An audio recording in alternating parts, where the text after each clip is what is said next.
Kim Jung ఉన్. ఈ పేరు తెలియని వారు ఎవరూ లేరు. ఉత్తర కొరియా దేశంలోని ప్రజలకు ఈయన దేవుడు. అలా ఒప్పుకొని తీరాలి, లేకపోతే అంతే సంగతి. అమెరికాపై కాలుదవుతున్న ఉత్తర కొరియా దేశంలోని పరిస్థితుల గురించి తెలిస్తే షాక్ అవుతారు. అది అసలు మనుషులు నివసించే ప్రాంతమేనా, మానవ హక్కులంటూ ఉన్నాయా అని ప్రశ్నించడం ఖాయం. నిరంకుశత్వానికి మరొక పేరు ఉత్తర కొరియా. ఆ దేశ ప్రజలు ఎదుర్కొంటున్న దుర్భర పరిస్థితులను తెలిస్తే అయ్యో పాపం అనకుండా ఉండరు. ప్రపంచానికి తెలియని ఉత్తర కొరియాలోని కఠోర వాస్తవాలు ఈ వీడియోలో తెలుసుకుందాం. మన దేశంలో 6 రోజులు పని దినాలు ఉంటేనే ఎన్నో తిట్టుకుంటాం. అయితే ఈ దేశంలో మాత్రం వారంలో 6 రోజులు పని చేయాలి. అలాగని 7వ రోజు సెలవిస్తారు అనుకోవద్దు. ఆ రోజు కూడా వాలంటీర్గా పనిచేయాల్సి ఉంటుంది. అంటే వారికి వారంలో 7 రోజులు పనే అన్నమాట. ఉత్తర కొరియాలో ప్రస్తుత సంవత్సరం నడవడం లేదు. అసలు అక్కడ మన క్యాలెండరే ఫాలో కారు. ఎందుకంటే వారి క్యాలెండర్ను కిమ్ టూ సంగ్ పుట్టిన తేదీ నుంచి లెక్కిస్తారు. ఈ దేశంలో ప్రతి ఇంట్లో ప్రభుత్వ రేడియో ఉంటుంది. అది ఎప్పుడూ ఆన్లోనే ఉండాలి. ఒకవేళ దాన్ని ఆపితే వారికి శిక్ష తప్పదు. ఎవరైనా దక్షిణ కొరియా సినిమాలు వీడియోలు చూసినా, బైబిల్ పట్టుకొని కనిపించినా వారికి మరణశిక్ష విధిస్తారు.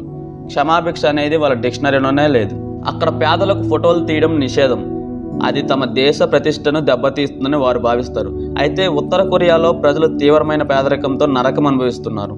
అక్కడ జూలై 8 మరియు డిసెంబర్ 17న ఎలాంటి వేడుకలు ఉండవు. ఆ రోజు పుట్టినరోజు కూడా చేసుకోకూడదు. ఎందుకంటే కిమ్ టూ సంగ్, కిమ్ జంగ్ టూలు ఆ తేదీల్లోనే చనిపోయారు కాబట్టి.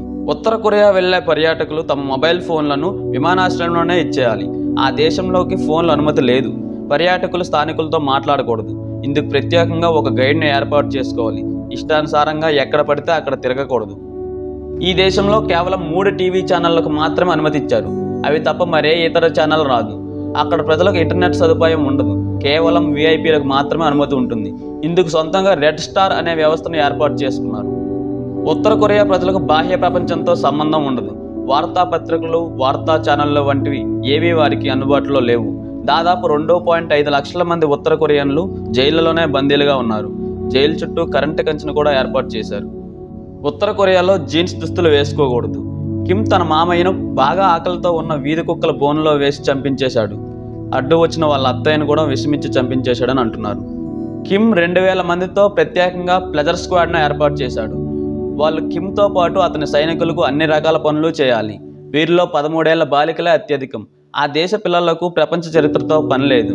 వారికి కేవలం కిమ్ జంగ్ 1, కిమ్ జంగ్ 2ల చరిత్రే బోధిస్తారు. ఉత్తర కొరియాలో ఇల్లు బూడిద రంగులోనే ఉండాలి. ఇళ్ల బయట తప్పకుండా నాయకుల ఫోటోలు ఉండాలి. ఈ దేశంలో 5 ఏళ్లకు ఒకసారి ఎన్నికలు జరుగుతాయి. ఇందులో కేవలం ఒకే ఒక అభ్యర్థి పోటీకి నిలబడతాడు. ఆ ఒక్కడే కిమ్. ప్రజలకు అతడు నచ్చినట్లయితే తమకు నచ్చిన అభ్యర్థి పేరును బహిరంగంగా ప్రకటించాలి. ఆ తర్వాత వాళ్ళ పరిస్థితి ఎలా ఉంటుందో తెలిసిందేగా. అక్కడ మగవాళ్ళంతా కిమ్ జంగ్ ఉన్ హెయిర్ స్టైల్ని అనుకరించాలి. దక్షిణ కొరియన్లకు ఎరవేయడానికి ఉత్తర కొరియా కిజాంగ్ డోంగ్ అనే నకిలీ నగరాన్ని నిర్మించింది. అక్కడ ఎవరూ నివసించరు.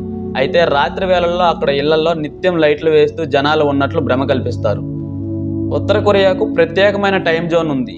వారు జపనీయుల కంటే 30 నిమిషాల ముందుకు సమయాన్ని మార్చుకున్నారు. ఉత్తర కొరియా ప్రజలకు శిక్షల్లో బంపర్ ఆఫర్ ఉంది. ఒక కుటుంబంలో ఎవరైనా వ్యక్తి నేరానికి పాల్పడితే ఆ తర్వాత 2 తరాలు కూడా జైలు శిక్ష అనుభవించాల్సి ఉంటుంది.